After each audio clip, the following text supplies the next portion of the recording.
2025년 마지막 정치와의 시간입니다. 김준일 시사평론가, 최수영 정치평론가와 함께합니다. 어서 오십시오. 네, 안녕하세요. 네. 자, 먼저 연말 정국 핵심으로 부상을 했는데 통일교 특검에 대한 얘기로 시작을 해보겠습니다. 지금 협의는 속도를 내지 않고 있는데 조간을 보니까 국민의힘이 지금 더불어민주당에 그러면 개혁신당과 조국혁신당이 합의해서 특검을 추천하는 제3의 협상안을 제안한 것으로 확인됐다. 이런 보도가 나왔어요. 두 곳에서 제가 본 것 나왔는데 좀 민주당은 추천권 부분이 양보할 수 없다라고 계속 표현선을 달리고 있는데요. 이게 지금 통일교 금품 수수 의혹에 양당이 사실은 민주당, 국민의힘 의원들이 이제 거론이 되고 있는 상황이니까 제3당이 추천하는 절충안인데 이 정도면 받을 수 있지 않을까라는 생각도 드는데 요즘 협상이 어떻게 돼가고 있는 걸까요? 네. 일단 민주당 입장에서는 좀 이 사안에 대해서 주도권을 놓고 싶지는 않다라는 게 좀 속내인 것 같아요. 네. 무슨 얘기냐면은 예. 협상 과정에서 지금 양보할 수 없는 게 하나는 법원이 추천하는 거. 네. 예, 이거는 지금 법원하고 대립각도 세우고 있고 사법 그러니까 법원 행정처에 대한 개혁 얘기도 하고 있고 이런 상황에서 법원 행정처나 대법원이 하는 거 네. 이런 것에 대해서 상당히 거부감을 느끼고 있는 게 있고 네네. 저는 그거는 어느 정도는 합의가 가능할 거라고 봐요. 그러니까 네. 그러니까 양당이 추천하는 것도 모양새가 이상하기는 해요. 양당의 의원들이 다 수사 대상인데 그러니까 제3당 얘기가 나오는 건데 그게 이제 조국혁신당이 사실상 네네. 그런 법안을 발의한 거잖아요. 네네. 양당과 제3의 정당인데 정당, 네. 이해관계가 충돌하면 아니니까 네. 본인만 하겠다라는 건데 네네네. 그렇게 되면은 이제 조국혁신당에 휘둘릴 수 있다. 그렇죠. 이런 우려가 이제 그런 우려가 민주당에 나올 수 있죠. 예. 있으니까 그래서 그냥 대한변협이라든지 제3자 이쪽으로 좀 합의가 어느 정도는 될 가능성이 있는데 더 문제가 되는 거는 민중기 특검에 대한 수사. 그쵸. 이거가 수사대상에. 핵심인 것 같아요. 그러니까 네. 그거는 이게 어디로 번질지 모른다. 그리고 이거는 통일교 특검인데 왜 그거를 끼워 넣느냐라는 주장을 지금 하고 있어서 그게 이제 합의가 될지 여부가 좀 관건인 것 같고 저는 올해 안에는 좀 힘들지 않을까. 민주당은 조금 시간을 좀 끌려는 것 같아요. 전체적으로 보면은. 예. 그러니까 이제 네. 지금 나온 보도 중에 보니까 국민의힘하고 개혁신당에서 이거 통일교 특검 관철을 위해서 양당 대표가 동반 단식하는 방안을 검토하고 있다. 실제로 그런 논의가 되고 있는 건가요? 네, 맞는 것 같아요. 그리고 네. 이제 그건 또 여러 가지 지방선거까지 염두에 둔 고리가 될 수 있으니까. 근데 그건 그러니까요. 나중에 차후로 치더라도. 예. 근데 이제 여기서 민주당이 자꾸 개혁신당이 여기 동참한 게 좀 뼈아픈 게 뭐냐면은 국민의힘이 무슨 단독으로 무슨 주장을 하면은 저 내란 정당이라고 자꾸 덮어씌우기 좋았는데 개혁신당까지 들어와서 연대를 해버리니까 이게 그 프레임이 작동이 안 돼요. 그러니까 네네. 개혁신당 보고 내란 정당이라 할 수 없잖아요. 근데 그리고 또 하나 이게 갖고 있는 동력이 뭐냐면 예. 보수 야권의 단일 대우가 되는 거예요. 그러니까 정치적 상징이 크니까 그래서 그 두 당이 지난 일요일인가 합의를 덜컥하고 고위당정 열리니까 바로 그 다음날 받겠다고 얘기했잖아요. 민주당도 이게 네네네. 뼈아팠던 거예요. 그러니까 이 지점이 뼈아픈데 그럼 국민의힘이 하나 더 나갔죠. 자, 조국혁신당이 특검 추천해도 돼. 네네. 그러니까 민주당 입장에서는 사실 어찌 보면 자기들이 빠져나갈 수 있는 선택지들을 미리 다 원천 봉쇄를 해버린 거죠.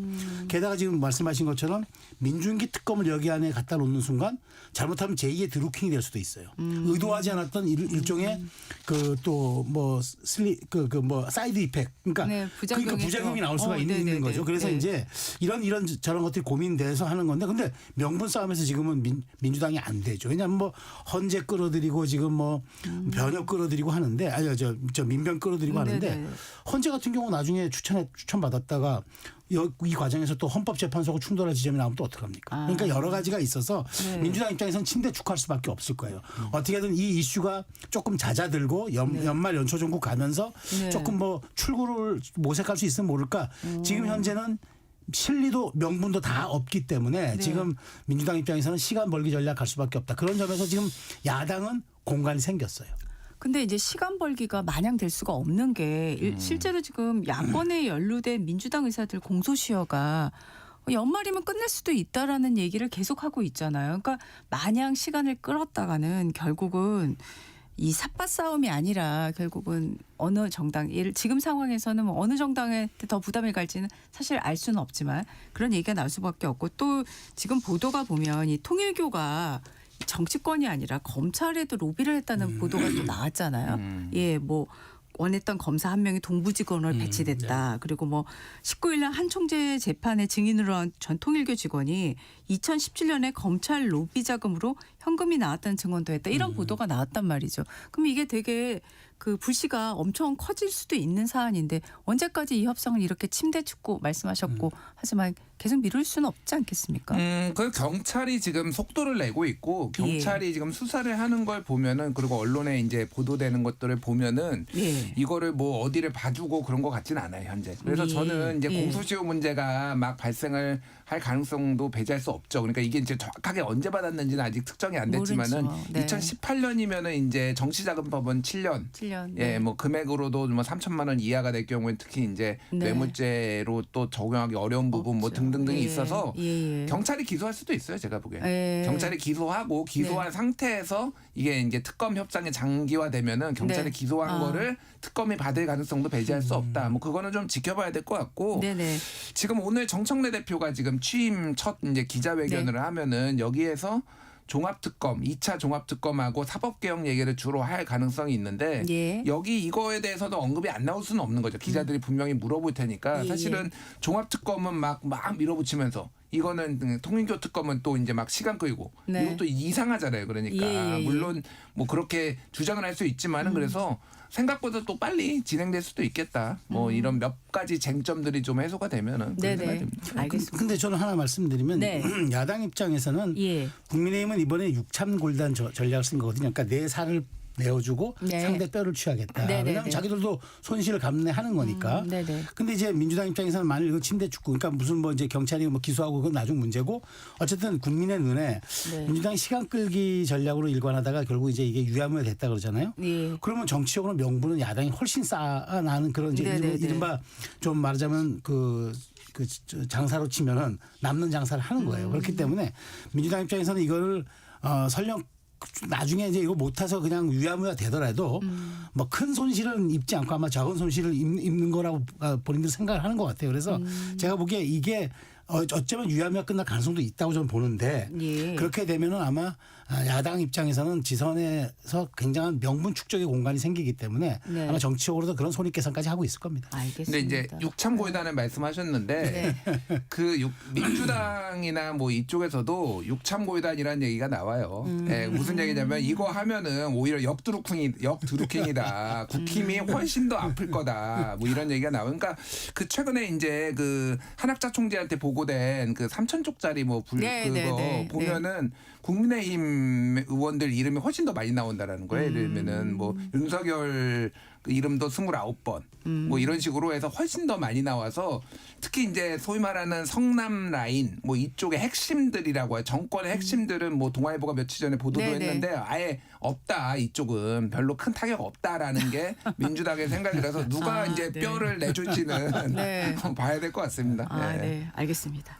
자, 지금 또 정치권에 가장 많이 거론되는 게 이 김병기 민주당 원내대표 이름인데 이게 특혜 의혹에서 이제는 폭로전이라는 이제 단어까지 나오고 있습니다. 근데 김 대표가 어제 페이스북에 12장의 텔레그램 대화방 캡처 사진을 올리면서 자신의 전직 보좌관 6명의 단체 채팅방 내용을 공개했어요. 사실 의원이 이렇게 하는 거는 잘 못 봤던 건데 자, 이게 지금 폭로전을 하고 있는 보좌진이 이게 보니까 또 쿠팡에 한때 취업한 적이 있어서 또 뭐 희한한 쪽의 얘기까지도 다 같이 나오고 있는 상황이잖아요. 근데 두 분이 보시기에 네. 일단 특혜 의혹 그리고 지금 김병기 원내대표는 그 내부 고발자인 것처럼 하면서 하고 있다라는 지금 얘기를 하고 있는데 어느 쪽이 더 무게가 있다고 생각을 하시는 거예요? 그러니까 이거는 좀 네. 히스토리를 설명을 드려야지 제가 최대한 압축해서 좀 네, 얘기를 원래 할 텐데 이타 강사시니까. 예.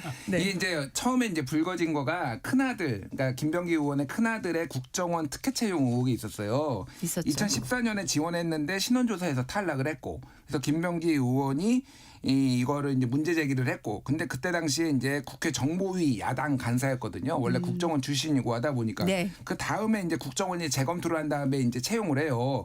그래서 정보위 간사 지위를 이용해서 아들을 취업시킨 거 아니냐, 뭐 이런 언론 보도가 하나가 나온 게 있고, 두 번째가 이제 그 차남의 송실대 이제 특혜 편입. 뭐 네. 이런 게 또 보도가 나왔어요. 계약학과의 편입 과정에서 이제 보좌진이 구 의원을 동원했다. 그리고 기업의 도움을 받았다. 뭐 이런 것도 있었고 또 둘째 아들이 가상자산 거래소 빗썸에 지난 1월에 취업을 했는데 빗썸 대표랑 김병기 원내대표가 만난 거 아니냐는 의혹이 또 이제 됐습니다. 네. 그 다음에 이제 말씀하신 쿠판 그 박대준 사장 지금은 이제 사퇴한 예. 그 정영진하고 지난 9월 5일에 그 서울에 있는 5성급 호텔에서 양식당에서 만났는데 이게 그때 무슨 일이 있었냐면은 그러니까 뉴스타파가 좀 자세히 보도를 했어요. 무슨 일이 있었냐면은 김병기 원내대표가 문제 제기를 했다라는 거예요. 뭐냐면은 본인이 데리고 있다 같이 있다가 이제 해고한 직원들 중에 일부가 쿠팡에 임원으로 갔는데 자기의 이름을 팔고 다닌다라는 거를 문제 제기를 했고 뉴스타파 보도에 따르면 지금 문제가 된 그 텔레그램 단톡방 그거 사진을 이렇게 보여주면서 얘들 문제 있는 애들이라 물론 김병기 원내대표는 자르라는 압박을 하지 않았다라고 주장을 하고 있는데 공교롭게도 2명이 이제 거기에 취업을 하거나 취업할 예정이었는데 한 명은 중국으로 갑자기 한 달 뒤에 발령이 나서 그만두고 한 명은 또 그만두게 되고 뭐 이런 상황이에요. 네. 이제 이때부터 본격적으로 이제 폭로전이 시작됐다라고 보입니다. 그 다음에 나온 게 네. 뭐 그 호텔 숙박권 대한항공으로부터 로얄 스위트 뭐 이거를 170만 원짜리라고 처음에 보도가 나왔는데 김병기 원내대표가 나는 이거 30만 원짜리였다 뭐 이렇게 해명을 했는데 네네. 그거 나오고 그 다음에 보라매 병원 네. 진료 특혜 나오고 네네. 지금 뭐 계속 그렇게까지 나오고 있는 갔죠. 거예요. 예, 이런 예. 거예요. 네. 자 그래서 그때 당시에 그 김병기 원내대표가 뭐냐면은 이 보좌진들 6명이 해고가 됐는데 해임이 됐는데 그 중에 3명은 최소 3명은 이제 다 그 변호사들이에요. 그리고 이 사람들이 다 대한변협에 지금 임원으로 지금 있거나 그렇게 하고 있거든요. 네네. 그래서 이 사람들이 김병기 원내대표한테 내용 증명을 받았어요. 과거에. 내용 증명이요? 예, 이거 네. 니들이 지금 앞에 있었던 그 의혹들 다 지금 언론에 유출한 거 아니냐라고 해서 그거에 대해서 답변을 한 거를 뉴스타파가 보도해 제가 좀 읽어드릴게요. 저는 그 변호사 옛날 보좌진 저는 언론의 제보 요청에 단 한 건도 응하지 않았습니다. 국회의원의 권력과 위세로 하루하루를 살아가는 평범한 시민을 더 이상 위협하지 말아 주십시오. 사찰 행위를 즉시 중단해 주십시오. 나는 의원님을 기억에서 지우고 싶습니다. 뭐 이런 얘기를 이제 내용 네. 증명에 대한 답변으로 보냈으니까 나는 너랑 상관없이 여기 취업한 거야. 이렇게 됐는데 결국은 해고가 되고 그러니까 네. 이제 폭로전이 시작되니까 그 텔레그램 이거를 뭐 공개하고 네, 뭐 네, 이런 네. 상황이에요. 네네. 그래서 뭐가 됐든 저는 그 부적절한 내용이 그 여의도 뭐였죠? 맛돌이. 그러니까 그 이름을 그렇게 한 게 그게 마치 이제 맛집 찾아다니는 것처럼 위장을 한 거예요. 그러니까 거기에서 그런데 이제 소위 말해서 김병기 원내대표와 그 가족에 대해서 조금 비하하는 발언들을 한 거예요. 병기를 병개라고 부르고 네. 그리고 그 사모죠. 사모 부인을 사모총장이라고 불러요. 네. 뭐 이런다든지 굉장히 이제 자기들끼리는 이제 소위 말해서 뭐 없을 때는 나라님 뒷담화도 하는데 그러니까 맺힌 게 많았던 거죠. 뭔가 있었겠죠. 그래서 뒷담화도 하고 뭐 이런 부적절한 얘기를 했다라는 게 김병기 원내대표의 주장이고 네. 그거는 그거고 그러면은 이들이 이렇게 부적절한 메신저가 문제가 있으니까 대한항공 스위트 호텔 뭐 룸 이런 거 받으면 되는 거냐 이제 이런 반론들이 지금 나오고 있는 상황이에요. 그러니까 네. 이게. 근데 지금 이 내용에 대해서 박지원 의원도 이제 김 원내대표가 자숙해야 한다라는 말을 공개적으로 했거든요. 민주당에서 지금 이 원내대표의 이런 뭐 특혜 시비가 계속 있는 게 사실 굉장히 부담스러울 수밖에 없는데. 정치적으로 예. 대단히 큰 부담이죠. 예. 네. 근데 또 재밌는 거는 국민의힘에서 그다지 또 이 문제를 그렇게 거론하지 않으시는 것 같아요. 약간 동업자 의식도 사실 있는 것 같아요. 왜냐하면 네. 김병기 의원이 약간 물귀신 작전 비슷한 걸 썼어요. 그럼 뭐 나만 받았냐? 그때 다 돌린 걸로 알고 있다니까 일부 의원들은 우린 받은 적도 없다고 했지만 많은 사람들이 생각에 그럼 그 사람만 돌렸을까? 딱 찍어서 그 양반 예. 그러면 이제 그 김병기 의원만 그러면 정말 그때 로비를 해야 될 대상이었나? 네네네. 이렇게 합리적 추론할 수 있을 거예요. 근데 네. 그 문제는 저도 국민의힘의 반응과 다른 또 동료 의원들 반응이 약간 뜨뜻미지근해서 네. 저도 이게 무슨 조화인지는 잘 모르겠습니다만은 네. 저는 어쨌든 이 문제가 아마 여야의 전반적 문제로 번질 가능성은 그렇게 많지는 않을 것 같아요. 왜냐하면 네. 이게 이제 보면은 의원들이 지난번 좀 얘기하기 좀 뭐합니다만 강선 효과라는 게 있어서 지난번 여가부 장관 그 이제 이제 청문회 때 이후에 네네. 보좌진 관리에 조금 이제 좀 신경을 쓰는 것 같아요. 근데 어쨌든 지금 김병기 의원 사건은 그 전에 이미 불거진 타임라인으로 놓고 보면은 네네네. 그 전부터 이제 쌓였던 일들이라서 네네. 저는 좀 이건 좀 달리 생각이 되는 건데 저는 어쨌든 김병기 의원이 이슈 관리를 제대로 못하고 있다는 생각이 들어요. 제가 우려하고 있는 거는 뭐 제 우려는 아니지만 제가 이제 주목하고 있는 거는 네. 더 나올 수 있다는 거죠.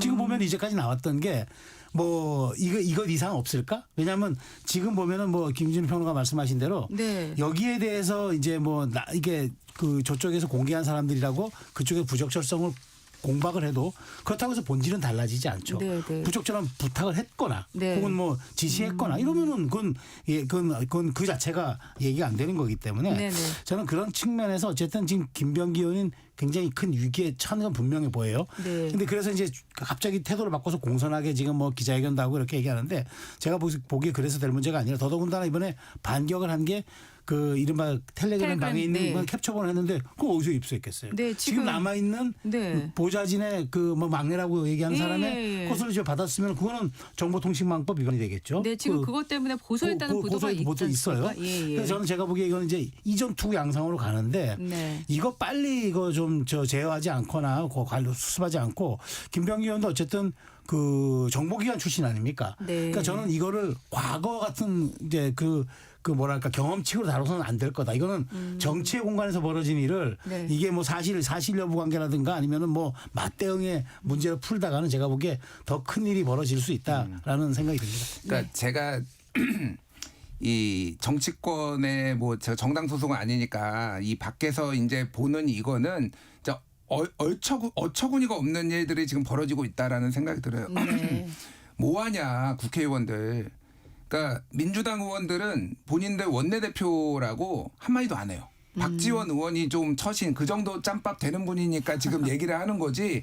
이게 한마디도 옛날 민주당 의원이었으면은 이미 문제 제기 막 나오잖아요. 뭐 네. 이렇게. 근데 지금 뭐 다 순한 양들이 됐는지 한마디도 안 하고 더 웃긴 건 국힘이에요. 방금 말씀하셨지만은 이춘석 의원 뭐 그 네. 네. 저기 의원 주식 거래. 네, 국회 네, 본회의장에서. 문제죠. 전 문제 네, 당연히 네. 있다라고 보는데 그거는 막 벌떼같이 일어나가지고 이러는데 왜 이런 논란이 지금 한두 개가 아닌데 네. 김병기한테는 왜 침묵하고 있느냐. 제가 알기로는 몇몇 국힘 의원들하고 상당히 친분이 있고 그 지도부에서도 이거를 문제 제기하는 거를 저하고 있다라는 걸로 제가 지금 취재한 걸로 알고 있고요. 그렇게 취재가 되셨군요. 예, 그런 네. 것도 있고 뭐 송원석 원내대표하고의 관계도 상당히 좋고 뭐 이렇다라는 거예요. 그리고 말씀하셨다시피 한 명, 두 명 받았겠냐. 그러니까 다 똑같은 X들이다라는 게 지금 막 그 나오고 오히려 지지자들이 지금 들끓고 있어요. 그러니까 민주당 지지자들이. 민주당 지지자들이 왜 대통령 발목 잡느냐. 김병기 사퇴해라. 뭐 이런 게 뭐 여론이 있는 이상한 지금 상황이고 네네. 다른 걸 떠나가지고 김병기 의원이 지금까지 해명한 내용들을 보면은요. 이거 다 보좌진들이 나는 몰랐는데 알아서 뭐 해줬다. 이렇게 사이가 안 좋은데 보좌진들이 알아서 했겠습니까? 다 시켜서 했겠지. 그게 말이 되는 건가요? 그러니까 이게 예전에 갑질 의혹 강선우 의원 얘기가 나왔을 때 네. 민주당이 한두 명이 아니다 이런 사람. 근데 대표적으로 이름이 언급됐을 때 그때 보좌진들한테 언급된 게 김병기였어요 그때. 아 그때도 예, 언론이 예. 됐습니까? 김병기 의원이 제일 문제될 가능성이 높다. 몇몇 의원들 이름이 나왔는데 이게 지금 다 문제가 됐잖아요. 그러니까 엄청나게 갑질을 했고 특히 그 배우자. 그 사모라고 불리우는 거의 별명이 동작구 김건희라는 별명이 있을 정도예요. 민주당 보좌진들한테는. 그 정도로 사사건건 뭐를 문제 제기를 하고 직접 통화하고 뭐 시키고 그래 왔다라는 겁니다. 이게 지금 거의 다 드러나고 있죠. 게다가 단톡방까지 지금 텔레그램까지 캡처해가지고 지금 다 해고를 하고 물론 부적절하니까 할 수가 있는데 거의 밥줄까지 끊으려고 지금 이렇게 나오니까 아, 이판사판이다라고 지금 이 사람들이 지금 이렇게 다 폭로전 벌이는 거잖아요. 이게 안 끝나요. 이분들이 알고 있는 게 한두 개겠습니까? 계속 나올 겁니다. 그러니까 그러면 이제 민주당도 판단해야 되는 거 아니에요 지금. 네네네. 근데 지금 아직도 다 조용히 하고 있다. 네. 이게 그러니까 동업자 의식을 할 만한 거에 동업자 의식이 나와야 되는 거잖아요. 이게 지금 이게 지금 굉장히 실망스럽다 진짜 정치권. 네네네. 예. 연말에 사실 지금 굉장히 이 건이 어떻게 보면 들끓 수 있는 건데 상당히 조용히 지금 하고는 있는데 어떻게 될지는 더 지켜봐야 되겠는데요. 저도 네. 그렇게 느끼는 게 지금 예. 보니까 정청래 대표도 지금 상대가 원내대표잖아요. 그러니까 그러니까요. 그 공식적으로 좀 코멘트하기도 그렇고 그리고 지금은 이제 민주당이 입법의 시간이다 보니까 여기에서 이제 만일 여기에서 김병기 원내대표에 대한 거취 문제가 많이 발화점이 될 경우에는 입법 동력이 흔들리니까 아마 지금 민주당 내부에서도 고민이 그걸 거예요. 아마 상당 부분 문제의식에 공감해도 이거 잘못하다가 당 전체에 어떤 영향을 끼칠 수 있는 사안이기 때문에 여기에 대해서 의원도 서로 말조심한다. 그러니까 박지원 정도가 이해관계가 없고 그다음에 뭐 이제 정치 영역에서는 어느 정도 이제 네. 인정받는 분이니까 예, 한마디 예. 지를 수 있지만 다른 사람들은 말하기 원론적인 얘기에는 말할 수 없는 건데 네. 그러다 보니까 이게 이 사이에 국민 정서는 더 나빠지고 더 여기에 대한 말하자면 일종의 실망감 그다음에 분노 이런 것들이 더 임계점으로 갈 수가 있기 때문에 네네. 민주당 입장에서는 이런 딜레마를 어떻게 관리할 것이냐 또 네. 선거도 다가오고 있고 네네네. 이런 측면이 아마 연말 정부에서 고민스러운 지점인데 중요한 거는 이제 국민의힘도 이 부분을 아직까지는 그렇게 확전하지 않고 있기 않고 때문에 있죠. 이게 이 부분이 다 좀 흥미로운 지점이긴 합니다. 예. 저 국힘이 좀 힘을 내라. 뭐하냐 국힘은 진짜. 아, 네. 갑자기. 네. 아니 이게 지금 새 평론가께서 네. 얘기하시는데 국민 정서 지금 또 건드리고 있는 대표적인 게 쿠팡이잖아요. 네, 근데 네. 쿠팡이 어제 성탄절 날 갑자기 그 보도 자료를 냈더라고요. 네, 그러니까 막 네. 발표한 것도 아니고 그 중대한 내용을. 근데 결론을 얘기하면 3,300만 명 유출이 아니고 3,000개야. 그것도 안 나간 거야. 이제 이렇게 얘기한 네. 거잖아요. 근데 지금 민간 합동조사단 냈죠. 네. 예, 경찰이 수사에 들어갔죠. 근데 지금 쿠팡이 이런 행동을 보이는 걸 도무지 좀 이해가 안 되거든요. 어떻게 보세요? 지금 뭐 미국 쪽에서는 트럼프 측근이라는 사람이 또 막 SNS에 글 쓰고 막 이러고 네, 있는데, 근데 이게 지금 제가 생각하기에 일단은 정부 여당이 잘 관리해야 되는 사안인데 잘 속도가 안 나고 있다는 생각이 들거든요. 일단은 저는 그냥 쿠팡이 대한민국 정부를 무시하고 있구나라는 느낌을 많이 받아요. 이 사안에 그러니까 뭐 내용을 간단하게 말씀드리면은 자체 조사를 했고 네. 그 정보를 유출한 퇴사 직원을 특정해서 자백을 받았고 그 사람이 이제 강바닥에다가 쿠팡 백에 들어간 거를 강에다 던진 거를 잠수부를 통해 잡았고 그러니까 찾았고 그 백을 거기에 이제 다 증거들이 있고 그거를 발표를 했는데 지금 민관 합동 조사가 이루어지고 있잖아요. 그러니까요. 그럼 민관 합동 조사에 거기에 같이 협조를 해서 하든지 그걸 정보를 넘겨야 되는 건데 넘겨야 되는 거죠. 정부에서 그래서 강하게 이제 반발하고 유감 네. 표명도 하고 이런 상황이에요. 네네. 거기에 그러니까 우리는 문제 없다. 이건 개인의 일탈이고 그 정도 유출 안 됐다라는 거를 자기들이 주장을 하는 거고 또 하나가 이제 미국 정부 의회를 상대로 지금 의회라는 네. 행정부를 상대로 지금 로비를 하는 거잖아요. 네네네. 굉장히 많은 돈을 미국에 쓰고 있고요. 예를 들면은 그 알렉스 웡이라는 국가안보 수석 부보좌관 지금은 네, 이제 네. 끝났어요. 5월달에 그만뒀는데 4월인가 5월달에 올해 그 사람이 한 3년 동안 쿠팡 미국에서 로비스트로 활동했어요. 근데 지금 그분이 또 한화의 그 고문으로 갔습니다. 지금 한화에. 근데 그렇군요. 그런 식으로 미국은 로비가 합법인데 어마어마하게 많은 행정부와 의회에 지금 줄을 대가지고 지금 나온 거예요. 그러니까 그 국가안보보좌관이 지금 그렇게 얘기를 한 것도 그간의 과정을 봤을 때는 지금 이건 쿠팡에 로비가 들어갔다. 네네. 그러니까 이 수사에 협조를 하거나 이 문제를 국내에서 해결할 의지가 없는 거예요. 지금 쿠팡은. 그러니까 이거는 뭐 전방위적으로 지금 압박을 하는 건데 네네. 그래서 이제 대통령도 지금 다 그 전부 다 불러가지고 다 지금 불러서 네, 한 거죠. 한 거예요. 이게 예. 그러니까 정부는 이제 설명을 해줘야 되고 미국 정부에 그런 게 아니다라는 거. 네네네. 근데 이거는 국민 정서상으로도 그렇고 이거를 가만두는 게 맞느냐 이런 식으로 하는 거를 네네네. 저는 강하게 대응 뭐 수단을 다 동원해서라도 이거를 바로 잡아야 된다고 봅니다. 저는. 그 저도 이거는 김범석 의장이 판단을 잘못한 것 같아요. 그러니까 이거예요. 그러니까 이 시간이 흐르면 무마될 것이다. 그러니까 우리가 이미 시장을 선점했기 때문에 네. 이탈이 있어도 제한적일 것이다. 충성 고객이 훨씬 많을 것이다. 이렇게 생각을 하는 게 그게 먼저 첫 번째 오판인 것 같고 두 번째는 우리 국민 감정을 제가 보기에 아까 조금 뭐 축소하거나 왜곡하거나 하는 것까지는 나중에 좀 복원할 수 있지만 마치 미국의 뒷배를 등에 업고 한국 정부를 압박하는 지금 모습을 비쳤단 말이에요. 제가 보기 로비 자금 아까 얘기했는데 총 150억 이상 썼다 네네네. 그러고 그다음에 그 지금 전 국가안보보좌관 지금은 평의원인데 네네. 그 사람에게 그러니까 그쪽을 통해서 $100만 이상이 이제 어쨌든 트럼프 그 캠프로 갔고 네. 그분한테는 그 사람한테는 얼마큼 간지 모르겠어요. 로비스트. 근데 어쨌든 그 사람도 로비스트예요. 회사를 운영하고 있고 이런 상황에서 마치 이제 프레임 자체를 왜 미국 기업을 한국 기업이 탄압하냐 관세전쟁 2로 지금 몰고 가려는 듯한 이 모습이 우리 국민들한테는 어떻게 되냐면은 쉽게 말해서 종속의 논리로 들어올 수가 있기 때문에 예. 이건 국민 감정을 건드리는 거죠. 더군다나 분명히 본인은 물론 미국 신분이지만 검은머리 한국인이잖아요. 그런데 이런 식으로 이 문제를 덮거나 국면 전환을 시도하는 이 문제는 이재명 대통령도 정치적인 타협점 못 찾아요. 네. 이걸 잘못 건드렸다가는 국민적인 분노가 이쪽 여권으로 불이 붙기 때문에 이거는 네. 엄정 대응할 수밖에 없어서 이렇게 치킨 게임으로 가면 누구한테 불리할까요? 저는 미국 의회 거래 그 증권거래 보고서에 이렇게 돼 있다더군요.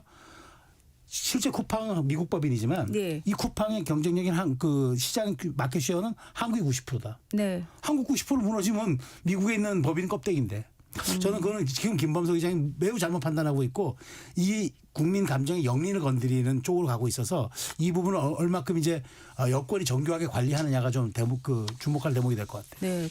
그 청문회도 한번 하고 현안 질의를 했지만 사실 기대했던 내용보다 함량 미달이었잖아요. 근데 지금 31일 쿠팡 연속 청문회를 하겠다라고는 하는데 앞서 이제 최영두 의원이 출연을 하셔서 또 그 질문을 했거든요. 지금 보니까 이제 상임위 구성을 놓고 지금 국민의힘과 더불어민주당이 이게 접점이 안 나오고 있는 것 같아요. 그런데 계속 협상을 하고 있고 그러니까 뭔가는 할 거다라고 얘기를 하는데 이 국회 차원에서도 뭔가 좀 시원한 대책이 나와야 되지 않을까요?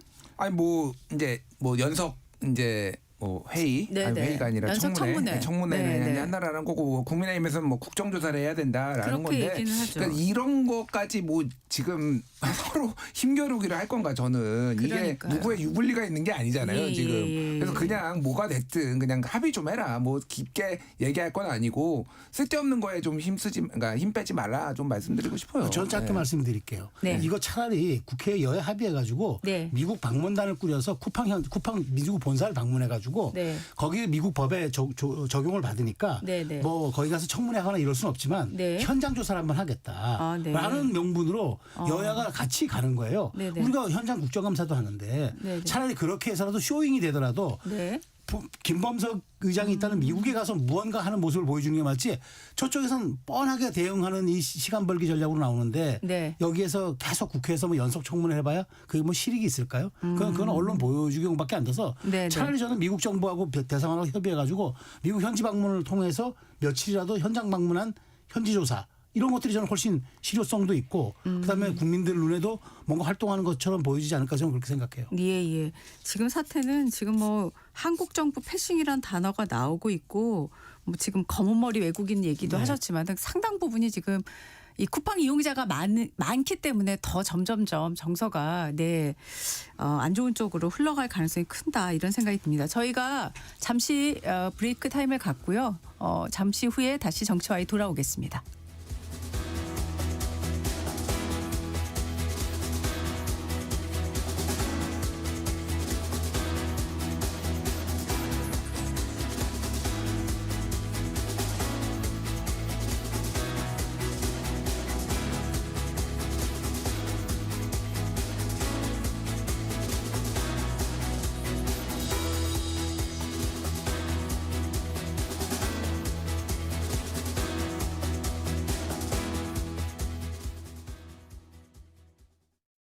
잠시 후 8시 반부터 일부 지역국에서는 해당 지역 방송을 보내드립니다. 워렌 버핏은 가치 투자, 필립 피셔는 성장주 투자, 피터 린치는 장기 투자. 방법은 달라도 목표는 하나. 성기영의 경제쇼가 성공의 길로 안내합니다. 깊이 있게, 명쾌하게, 지금 이 시대 경제에 관한 모든 것을 알려드립니다. 평일 오후 4시 5분 성기영의 경제쇼와 함께하십시오.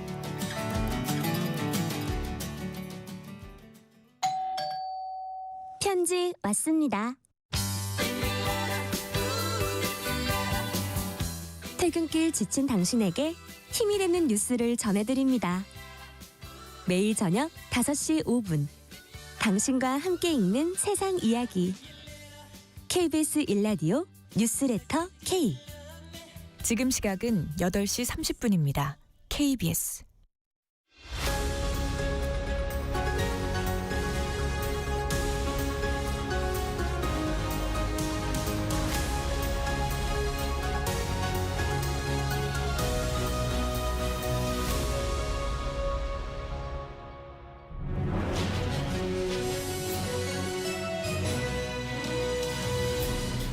네, 정치와의 이번에는 국민의힘 쪽 얘기로 가보겠습니다. 지금 국민의힘 지방선거 기획단이 당 지도부에 당심 70% 경선 룰을 권고했습니다. 그런데 오세훈 시장, 뭐 배현진 의원, 특히 이제 서울권에서 반발이 상당히 강한데 강승규 의원은 저희 프로에 출연을 해서 국민의힘 당원이 100만을 넘었다. 당심 70% 반영 이 룰 괜찮다라고 이제 찬성 의사를 보였거든요. 당심 70% 최종안으로 가게 될까요? 어떻게 보세요? 저는 그렇게 안 갈 거라고 봐요. 그러니까 아마 지역별로 편차를 두는 게 맞지 않을까 싶어요. 지역별 편차요? 지역별로. 예. 그래서 이제 아마 그 절충안 나올 거예요. 그렇지 않으면은 네. 생각해 보십시오. 그 경선이라는 거는 지지자들의 최대 동원이 관건이지만 본선은 관전자들의 최대 참여가 관건이에요. 지방선거는 본선이잖아요. 네. 경선은 지지자들이 참여하지만 네. 본선은 관전자들이 네. 들어와요. 그러면 5대5로 가는 게 맞죠. 다만 이게 이제 그 이를테면은 뭐 지역별로 그 말하자면은 뭐 사실 어찌 보면은 보수의 기반이라 하는 뭐 그런 쪽에서는 뭐 7대3 가더라도 네. 최소한 이게 승부처라고 보거나 중원 싸움이라고 보는 지역들 그다음에 스윙 스테이트 이런 데는 5대5로 간다. 그 정도의 절충안이 더 나올 거로 봐요. 왜냐하면 이게 지금 뭐 이게 좀 타임라인을 놓고 보면은 이게 지금 가장 그때 그 국민의힘이 좀 뭐랄까 그 우경화의 목소리가 가장 셀 때 지방선거 기획단이 발족을 했고 예. 그때 만든 룰인데 지금은 조금 약간 변화 그다음에 이제 지선의 공간이 오면서 뭔가 이제 좀 확장 전략으로 가야 되지 않냐 이런 얘기들이 나오는 과정에서 이제 지방선거 기획단이 이걸 최종적으로 이제 확정한 거기 때문에 네네. 이거 확정은 최고위가 하는 거거든요. 이건 뭐 의결 사항이기 때문에 그래서 저는 아마 절충안이 나올 걸로 보고 다만 이제 국민의힘 내부에서도 100만 당원이니까 충분히 이 100만에는 이제 그 중도까지 수렴돼 있다라는 네, 이제 그 그런 논리를 논리이신 가는 것 것 같아요. 같은데 네네. 그거는 논리이고요. 현실은 그렇지 않을 가능성이 높아요. 그래서 아마 이 부분은 장동혁 지도부가 조금 전향적으로 저는 좀 보지 않을까 그런 생각이 듭니다. 네. 어떻게 보십니까? 일단 뭐 유불리 뭐 이런 거를 떠나서 그 룰 좀 그만 좀 바꿔라. 뭐 당대표 바뀌고 비대위 올 때마다 계속 바꾸고 있잖아요. 뭐 30대 70, 뭐 100%, 70대 30, 50대 50 이게 어느 이게 미국이나 뭐 이런 소위 말해서 선진국에서 이렇게 자주 바꾸는 나라가 있습니까?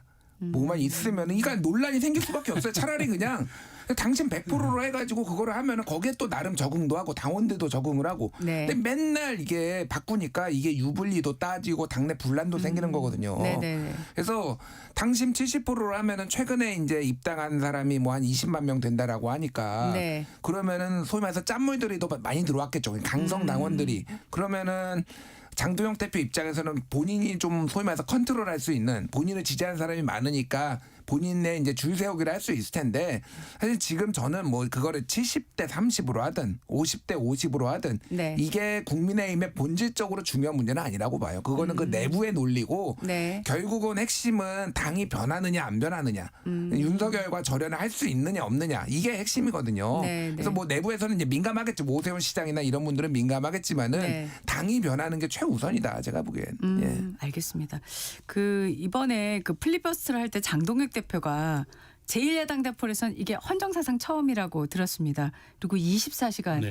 이렇게 할 거라고 예상을 하셨는지 저는 궁금한데 이게 당내 분위기가 뭐 우호적으로 좀 바뀌었다라는 얘기를 하는데 실제로 네. 그렇습니까? 실제로 그런 것 같아요. 저도 처음에 듣기로는 예. 장동혁 대표가 필번을 한다는 얘기 제가 들었어요. 그러나 그 얘기 들어가지고 그렇게 하는 걸 하는데 24시간 하리라고 생각도 못했어요. 그러니까 장동혁 대표도 아마 이 부분이 승부처라고 생각했던 것 같아요. 그러니까 사실 소수 야당이 보여줄 수 있는 게 필리버스터밖에 없잖아요. 24시간 지나고 나면은 뭐 아무리 뭐 경천동지에도 어쨌든 법안은 여권 주도로 통과되기 마련이니까 예, 그건 뭐 예. 방법이 없는 거고 그러면 결국 필번을 통한 여론전인데 뜨뜻미지근한 필번은 안 하니만 못하다는 생각을 한 것 같아요. 네. 그래서 차라리 아예 기록경신을 하자. 지금 미국 의회 기록경신은 안 됐더라고요. 우리 국내는 기록경신이 아, 되고 그런 거예요? 미국 의회 거는 조금 한 1시간 17분인가가 좀 부족하더라고요. 아, 그래요? 그래서 이제 뭐 어찌됐건 네. 장동혁 대표가 헌정사일에 이렇게 말하자면 결기 있는 모습을 보여줌으로써 또 이게 용기가 되는 거고 지도자의 결기와 용기는 또 당내 결집의 하나의 또 수단이 되는 거기 때문에 저는 뭐 밖에서 이게 뭐 위기의 리더십을 뭐 이렇게 그 뭐 극복해낸 근데 위기 리더십이라고 좀 보진 않았고 네. 다만 장동혁 대표가 장동혁 표 상징 자본을 뭘로 갈 것이냐 정치인으로서 네, 네. 그러는데 이런 부분에 대해서는 승부를 걸 때 걸 줄 아는 정치인 그다음에 정말 그 온몸으로 저항할 수 있는 정치인 이런 것들이 이제 삼김 시대 이후에 우리 이제 좀 정치사에서 이른바 보수 여당이든 보수 야당이든 보수당 측면에서는 왜 이렇게 웰빙 정당이야 소리 많이 들었는데 그런 걸 불식시키는 또 하나의 좀 계기도 된 것 같고요. 장동혁 대표 입장에서는 뭐 굉장히 그 일거양득의 그 굉장한 수확을 거둔 필버였던 것 같습니다. 네. 김준일 평론가께서는 이 지금 장 대표의 24시간 필리버스터 높게 평가하세요? 아니 뭐 야권 입장에서야 당연히 뭐 높게 평가할 수밖에 없죠. 예, 그건 뭐 당연한 거고요. 그러니까 장동혁 대표가 지금 비판받았던 점이 지금 하나로 똘똘 뭉쳐가지고 민주당 정부와 싸우자. 자, 본인이 네. 얘기를 했는데 본인이 막 내부의 분란을 다 일으켰잖아요. 그러니까 고비마다 뭐 윤석열 면회가고 우리가 황교안이다 얘기하고 한동훈 징계하고 그러면서 이 내부 분란을 본인이 일으켰는데 본인이 이제 앞장섰다라는 측면에서는 뭐 그 내부에서도 호평도 많이 나오고 우리가 장동혁이다 뭐 이런 얘기 나오고 뭐 이런 거 나오잖아요. 그러니까 이제 인정. 근데 이제 며칠 갈 것이냐 이게 무슨 얘기냐면은 네. 범주가 달라요.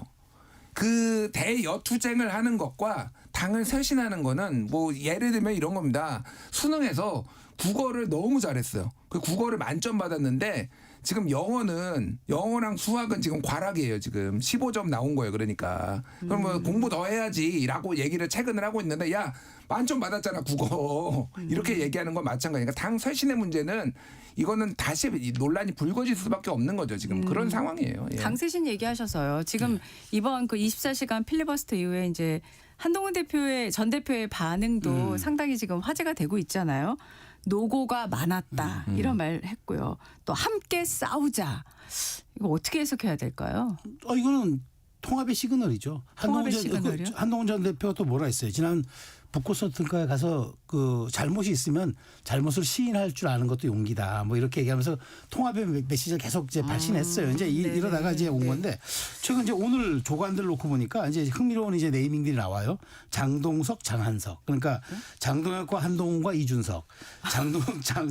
장동혁과 한동훈과 이준석. 그러니까 이게 장동석으로 부를 거냐 장한석으로 부를 거냐 차이가 있는데 네. 이게 지금 네이밍들이 나오고 있는 건 뭐냐면 네네네. 사실 뭐 이렇게 언론들이 취재할 때는 일종의 공보를 사전에 하는 것도 있거든요. 당 쪽에서. 네. 근데 이거는 이제 일종의 이제 충분한 이제 통합 시그널이 되고 그리고 이런 걸 생각할 것 같아요. 장동혁 대표 입장에서는 본인이 어쨌든 좀 그 어려운 상황에서 당의 지금 당대표가 됐는데 예. 이른바 친장 세력이 별로 없었는데 네. 어쨌든 지금 한 4개월을 거치면서 당에 그래도 숫자로는 표현되지 않는 단단한 그래도 자기 세력이 지금 좀 공고히 된 것 같고 한동훈 대표 입장에서는 이제 자꾸 이렇게 공간이 멀어지면은 언젠간 제도권으로 들어갈 수 있는 길이 자꾸 멀어지니까 네네. 접점을 찾아야 되겠고 그다음에 이제 지선의 공간이 다가올수록 야권은 단일대우로 해야 되는데 이준석 대표 입장에서도 혼자 후보를 못 낼 상황이면 야권 단일대우에서 지분을 좀 가져야 될 것 같은데 세 쪽의 모든 이해와 요구가 일치하지 않습니까? 그러면은 저는 당연히 이제 통합의 시간과 결합의 시간이 온다고 보기 때문에 지금 그 전조 현상이다. 그래서 지금 서로 메시지를 굉장히 조심하면서 한 발 한 발씩 딛는 게 결국에는 저는 그 좀 통합의 큰 바다로 가기 위한 지금 빌드업 과정이 아니냐 이렇게 보고 있습니다. 빌드업 전에 그 당원 게시판 건 어떻게 될까요? 그럼?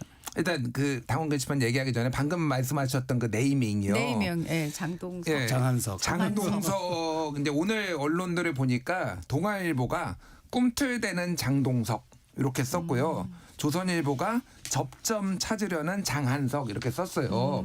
소위 말해서 보수 언론들이 이거를 지금 계속 쓰고 있어요. 이거는 희망상. 그러니까 제발 장동혁, 한동훈, 이준석 제발 좀 손 좀 잡아줘라고 애걸하는 이런 상황이에요. 제가 보기엔. 그런데 가능성이 높지 않아요. 일단은 노고 많으셨습니다. 뭐 이렇게 얘기를 한 거는 이게 네. 실제 그러면은 제가 친한계 쪽이나 뭐 좀 얘기를 들어보면은 네. 한동훈 대표랑 그렇다고 화해 무드는 전혀 아니라는 거예요. 그러니까 지금 상황은 이거는 어쨌든 잘한 거는 한동훈 대표는 전 대표는 잘한 거는 잘한 거대로 인정하고 우리 손잡고 이제 대여 투쟁으로 나가자라는 건데 저쪽에서 징계를 하면은 이거는 여론전이라는 거예요. 그러니까 나는 손을 잡으려고 내밀었는데 장동혁은 지금 징계를 한다. 네네. 누가 배신자냐. 이 정도로 봐야 되는 거지. 이게 지금 뭐 손을 잡거나 이럴 가능성은 없고 네네. 다만 이제 뭐 장동혁, 이준석 공동 단식 이렇게 얘기가 네네. 나오는 걸 보니까 참 재밌어요. 그러니까 이준석 의원이 한동훈 대표에 대해서 굉장히 견제를 많이 하거든요. 저번에는 찌질하다라는 얘기까지 네, 나왔었죠. 당원 게시판에 예, 했죠. 본인 한동훈이라는 이름으로 이게 본인에 대해서 비판한 거를 이게 당사자 이제 밝혀라 이렇게 하면서 굉장히 신경전을 많이 하면서 장동혁이랑 지금 손을 잡으려고 이준석이. 근데 재밌는 게 지난번에 김문수 한동훈 두 사람이 이제 러브샷하고 우리가 하나다 했을 때는 이거 뭐 너 입장을 밝혀라. 너의 그러면은 뭐 그 소위 말해서 김문수의 비상계엄과 탄핵에 대한 입장하고 너의 입장이 좀 충돌하는데 너 뭐냐라고 했는데 본인은 장동혁하고 손을 잡습니다. 네. 그러면 당신의 입장은 뭐냐 이준석.